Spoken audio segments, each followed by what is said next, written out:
Ouvrons maintenant le chapitre du bilan. 2 photos pour l'illustrer. Didier Burkhalter était l'homme de cette image devenue fameuse. Un ministre normal, très suisse, sans protection visible, sur un quai de gare. Le cliché avait fait le tour du monde, mais aussi le président de l'OSCE qui a eu accès au plus grand de ce monde, nouant des relations privilégiées avec l'américain John Kerry, par exemple. Bilan et portrait signé Pierre-Olivier Vollet. 10h11, le 16 septembre 2009.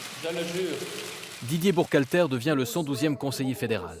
Fidèle à son image, il laisse à peine l'émotion fendre l'armure. En rêvait-il depuis ses débuts en politique? Ne comptez pas sur lui pour faire des confidences. Lorsqu'il accède à la plus haute fonction, il est un parlementaire réputé efficace, mais sans éclat. Une souris grise en quelque sorte. Une étiquette qui lui collera à la peau au département fédéral de l'Intérieur. C'est lui le patron. Si tu veux leur faire un discours, tu peux leur faire un discours autrement, allons boire un café. On va aller boire un café, je crois, maintenant. Puis, dès 2012, aux affaires étrangères. Il veut œuvrer pour la paix et les droits de l'homme, la souris grise prend des couleurs. Mais le feu d'artifice est pour 2014.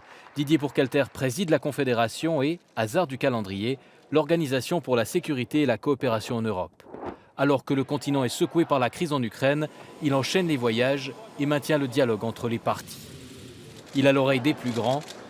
Il est en contact quasi permanent avec le ministre russe des Affaires étrangères Sergei Lavrov et se lie d'amitié avec le chef de la diplomatie américaine John Kerry. Thank you so much, my friend. Thanks to you.